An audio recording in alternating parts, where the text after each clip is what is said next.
What's up, Moongoons? We're back again at Contamination here in St. Louis, Missouri, the St. Louis Horror Sci-Fi Convention, and we are sitting down here with Naomi Grossman.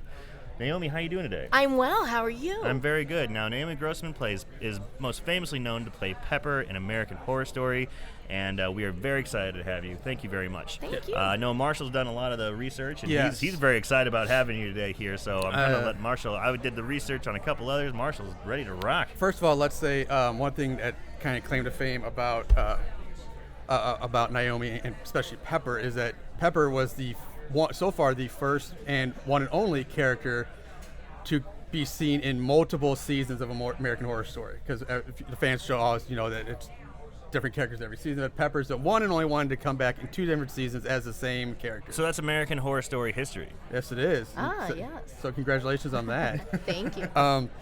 Now, before I will get into my questions on Pepper and on that stuff, I found some interesting background information that seems very intriguing. First of all, you were born in Denver, from what I understand, but you went to high school in Argentina? So how did that how did you go from Denver to Argentina for high school? That's not down the street. No, it was not right. Nowadays there's like commuting and there's busing issues. Flying down. Yeah, no. No, I was an exchange student in high school. Okay, exchange student, that makes sense. Yeah, I probably maybe should fix Clarify, my Wikipedia. Yeah. Well, there's reasons for that actually, which I don't know if I should go into. You say whatever you want. Yeah, don't worry about it. You know what? For a while, I had a day job, my sort of actor ding-dong, keeping me from waiting table job, was a Spanish teacher. And I taught at a school that required you be a native speaker. And so for a while, I had to kind of sort of fibbing. Just kind of finagle your Spanish a little bit. So anyway, saying I, grew up in Argentina, quote unquote, was kind of my way around it. When you just say, I was there for a year as an exchange student, it sort of like lessens it. But the fact is, I grew up there. In that 1 year, I became the person I am. And I know that that's a little bit maybe political of me. It's a stretch, that's all. It's just a stretch. It's not breaking the rules. At the end of the day, it really is. It was a formative year. I grew up there. I started as one person and I came out another. And so that's my way of justifying my life. That's fair enough. And then, of course, you came back to the States after that, and you went to college at Northwestern, which is a great school. It is. Where you got your theater degree. Yep. Was that Go Huskies? No. No, it's North Illinois. That's I'm Northern sorry. Illinois. Oh, my bad. Wildcats. Whoops. We're bowl bound this year. By Yeah, the way. again. It's been a while. But, I know. But Northwestern is a great school.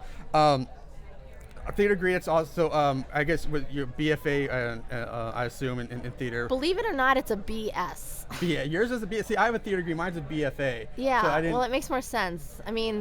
It sounds like BS that I got a BS, but for whatever reason, it is a science. All right. It's considered a science there. Then after you were also a member of the famous Groundlings for a while. That had been a great experience for you. So, how did you get involved there, and what did you? Were you involved the years Will Ferrell was there? So many people have gone through those doors. What was your time with the Groundlings like? Sure. So yeah, Groundlings is both a theater and a school. So I started out in the school. Right. I would say it was about 2001, I believe, I got involved, and I just went through all the levels, took all the classes, and slowly, as I say slowly because it is a very long process. If I tell people, if you want to be an astronaut, it's about that long. Wow. You're going to probably get to space sooner than you're going to get on the grounding stage. I went through all the hoops and all that, and eventually, I guess, 2006, I got in the Groundling Sunday Company, and that's it's, I don't want to say pyramid scheme because it makes it sound like it's not legit, but it works that way. Slowly they kind of lose people as they go. So I got basically as high as you can get before you become a groundling, and then unfortunately I did get cut eventually. But you know what? no tears. Like, I mean, not that I didn't shed them then, but I'm sure a lot of great experience came from that. Well, and not just, I'm sorry, but the list of people that have been cut is so much more impressive than those who've actually made. I mean, I've been on podcasts with Adam Carolla. Hands down the funniest guy I've ever had a conversation with. And yet, I mean, I've got years past him on The Groundlings. So, you know, Conan O'Brien. I mean, there's like a bazillion hilarious, very successful comedians, way more successful than the ones that actually became Groundlings. Sorry, Groundlings. But no, while I was there, let's see, Kristen Wiig was performing there. Oh, yeah. Melissa McCarthy. It's funny. I mean, that was before these guys were household names. Right.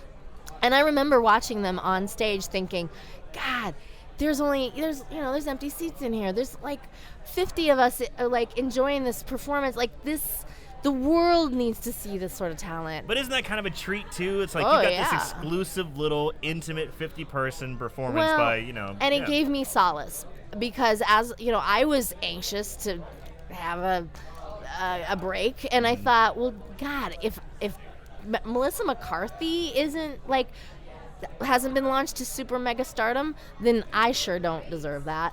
So it gave me, it made it, I mean, of course she has eventually, but it made it better, easier for me. Okay. It's still a great experience to have, though, and that's pretty awesome to be a part of that. Let's move back. Now let's transition back to Pepper and American Horror Story.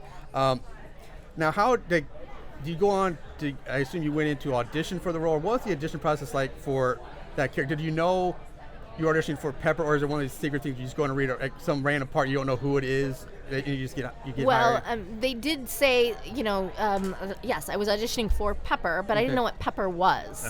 It was just a name at that point. There was no mention of microcephalia or special needs or Schlitzie, or I had no idea who this character was. All I knew is that they were looking for someone that was 4 to 5 feet tall, possibly malformed, and childlike. So, I'm 5 feet even, so I barely squeaked by. I was, if anything, a giant in the room. Right. Malformed, I mean, I can't do that. Like, I'm. No. So I had if to. You're really committed. You're going to cut off your foot, okay? Come on. Well, I had to have confidence in myself and think, well, they know I'm not malformed, and yet I still got the call. Right. So I just have to figure that is the possibly is you got the childlike the operative childlike, that's just something I can do. Booyah. I knew not to wear too much cleavage or booty shorts. Like there's things I can do to kind of help that. Right. But yeah, in the actual audition they gave me a monologue of Jessica Lange's from season 1. Okay. And which of course had nothing to do with anything. And then they gave me a ball and tried to get me to play with them, like as a little improv, as if I were a 4-year-old. So now, like, in retrospect, I get what they were doing. They wanted to see that I had range, that I could go from the young, playful early Pepper to the later evolved alien abducted Pepper. I get it. But at the time, I was like, what is this? Like, you're not going to cast me to be a 4-year-old. Like, if you want a 4-year-old, you get a 4-year-old. Right. This isn't theater where we're being, when you have to put on cast. Overalls, Right, yeah. like, I'm going to play 80 and, Right. age me. Like, no, we don't do that on television. Right. If you need an 80-year-old, you get an 80-year-old. Exactly. So it makes sense now, but at the time, I had no idea what I was doing. Well, you nailed it. I mean, it's a great show. I enjoy it. Pepper. I mean, she's such a sympathetic but sad character too. I remember, especially watching her in Asylum, season 2, which was such a great season. One of my personal favorites. I don't know. There's something about Pepper that just like you feel sorry for her, but she's so also she seemed kind of sweet, if I remember correctly too. Oh, yeah. It was just tragically sad, but she had an innocence and happiness to her as well. It seemed like it was such a unique character in that world where everybody's like just has something horribly wrong with them. Like there's a lot of bad people and just. Well, obviously I'm biased, but I think the casting was excellent. Excellent. No, but they obviously weren't able to give me the lines. They couldn't tell me straight up, like, look, we need you to go full retard or whatever. I made a joke. Hey, no, that's fine. You can say full retard on it. That's okay. No, I mean, I'm nodding. I'm tipping my hat to Tropic Thunder. Of course. But the point is, never go full retard. They couldn't tell me exactly what they were doing because, let's face it, they'd have to tell not just me, but all the actresses, right. And not just the actresses, their managers, their agents, in some cases their lawyers. So you let all these people in on what you're doing, boom, like jig is up. Like half of Hollywood knows what American Horror Story is doing. Right. So really, like, they have to keep things that under wraps. That said, they were able to, with the very little amount of information they gave me, they could learn about me. Like, okay, this girl's an improviser. Yeah. She's good at big characters. She can handle dialogue. She can also, like, they could see the kind of range that I can do, and that's something, because they didn't give, they were able to see that with not a lot of info. Yeah, right. Again, you're grounding. You said exactly. You're being able to improvise, and then you're like being a character. I think having your stage, your theater background helps with, especially I would think more with doing certain characters like that, especially where it's very more physical, facial expressions, and you're doing more. So you had a great background for that. I guess in terms of now, what was it like? Because you actually went. I guess I don't know if it was your choice, but we'll find. Or if the studio made you. But when you actually shaved your head for the part. Now, because a lot of times, now they do bald caps and wear makeup. So was that your choice to actually shave your head for this, or was that something they? Oh, no, definitely not my choice. Okay. No woman is just trying to shave her head. But I didn't know if you were going like Demi Moore and like G.I. Jane way back in the day. No, well, not only that, they didn't even. It wasn't really shaved. It was all but that little squirrely pigtail. Yeah. So that was actually my hair. Wow. Okay. So I was having to, actually it was a big, that was also a huge secret. I was having to kind of justify why I would go without telling anyone what I was doing. Right. I couldn't. Your fashion choice? Huh. Yeah, I don't know like, if this is working. Why would I go from like this conservative bob that I basically had my whole life to this crazy Hare Krishna haircut? Like, what, did I join a cult? Like, what? Right. Why would I do that? Other than for a role, but even then, like, what role is that? Right. So it was tricky. Like, I had a wig that I would wear. Oh, wow. During the day. I'd take it out to work out. Obviously, I'm not wearing a wig to the yoga class, but and it did compromise me. I mean, there was a couple dates that ended in hot tubs that probably ended early because wigs get weird when they're wet, so that's funny.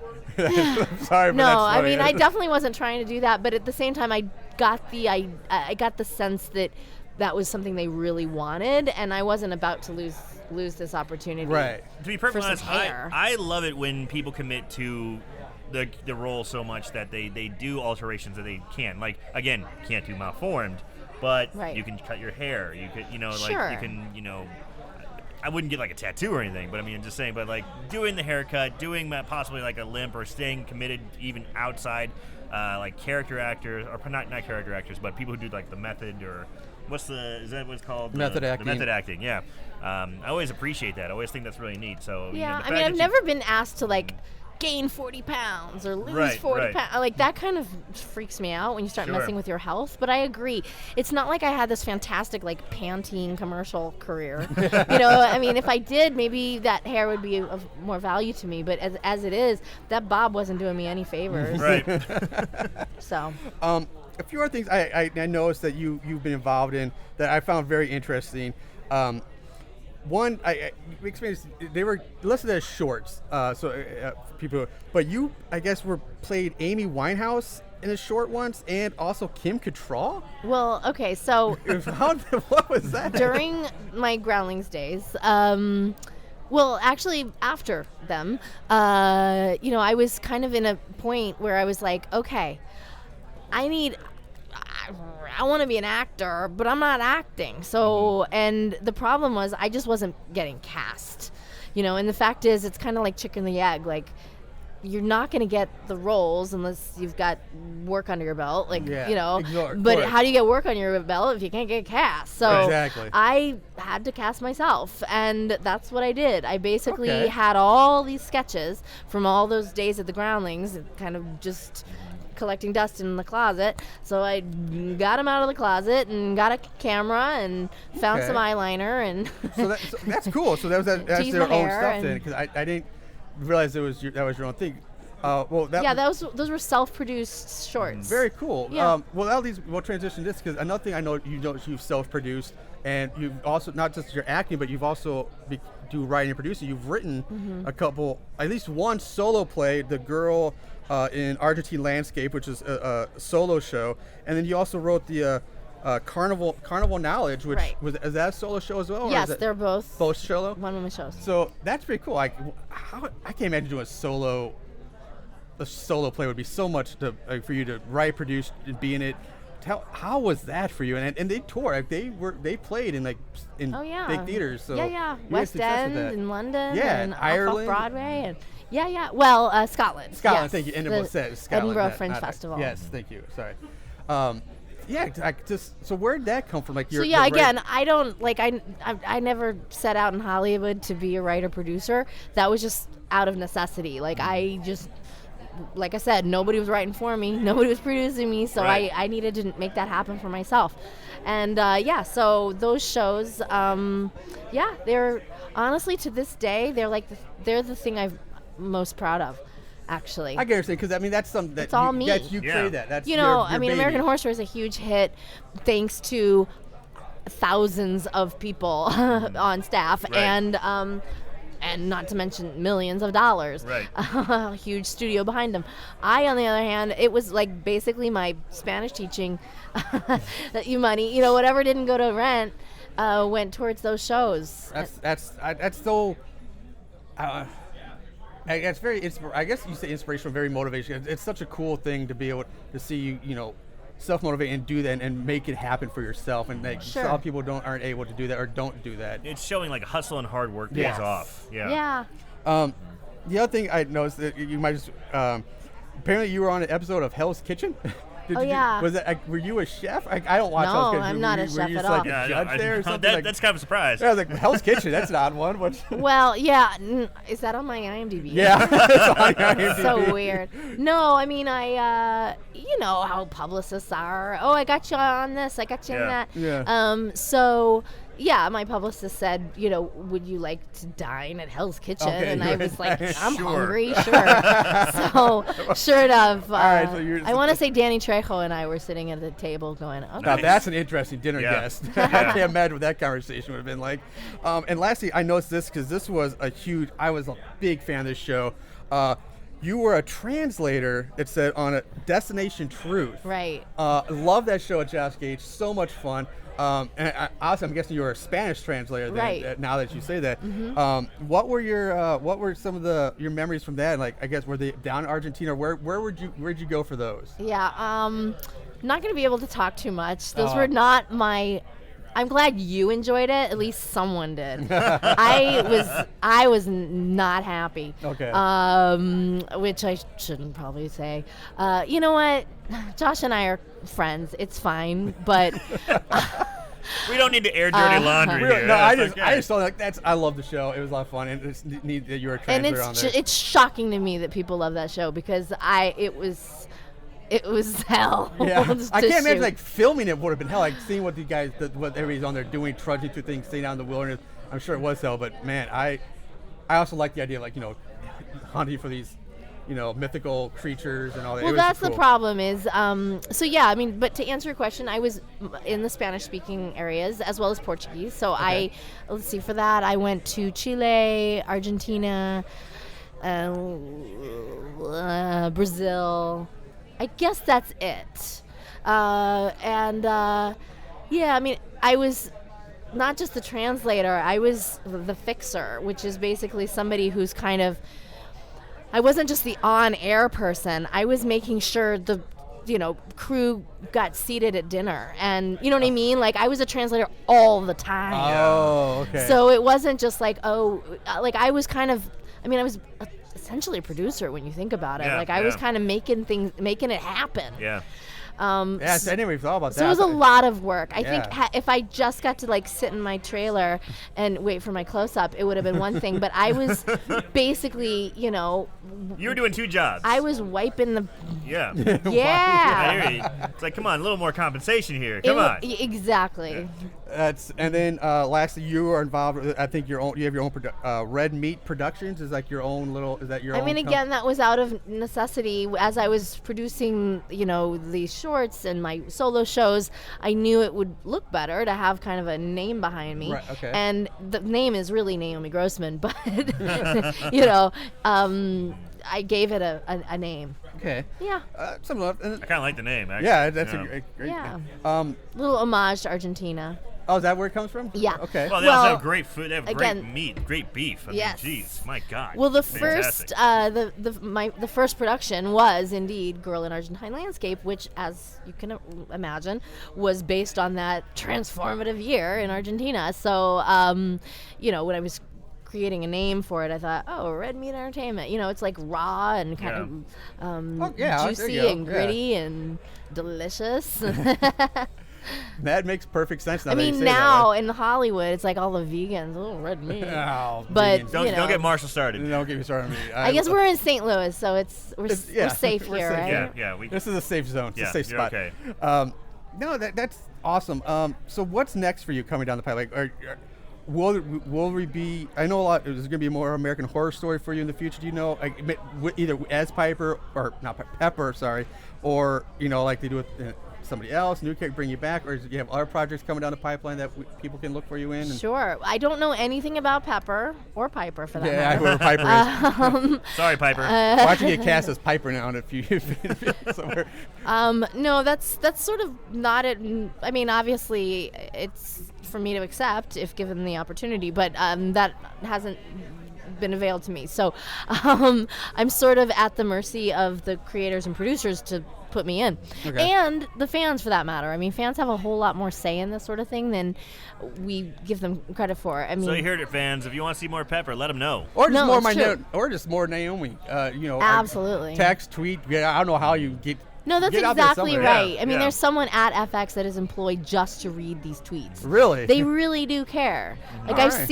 I've actually watched the show sort of evolve according to what fans want. For that matter, I was back for that second season just because Again, that's what fans wanted. Yeah, it's Wow. American Horror Story history. First character to repeat seasons. Right. It's not just American Idol anymore where you like dial your favorite. Like you can dial your favorite in a way. That's Yeah. really cool. I mean, I guess it makes sense, but I never really, would stop and think about they would actually have No, they something. want fans yeah, to be they want- happy. Yeah, Like, a lot of exactly. movies have been made that way too. Like I know Veronica Mars. It was all like crowdfund. It was like well, yeah. Why do you Kickstarted, think like, it was Norman all Reedus brought won't back. die on Walking Yeah. Dead? Come on. Like Yeah. it would, Exactly. like women would riot in Yeah, the America would Midwest. crumble Like, if yeah. Norman Reedus died. If Daryl That's died. what I'm saying. They're trying to please us. Right. So. Right. That's it. I guess I'd be amiss. The last question I'll ask is, and you probably were fed up with asking it, but Arliss, I got to ask it. The makeup process for Pepper was probably pretty intense, pretty long. You don't look process. anything like Pepper. Obviously, of course It not. was kind of a rough night. So it's a big transformation. Like how I assume you show up at the trailer like what 4 or 5 in the morning, you're there for 4 hours before filming. Like what's the makeup process day like to get? Yeah, I mean, it obviously depends on when I'm called to set. I mean, there were plenty of 4 a.m. days. You got to figure my makeup was about a 2.5 to 3 hour process. Okay. So, set life is sort of like all about hurry up and wait.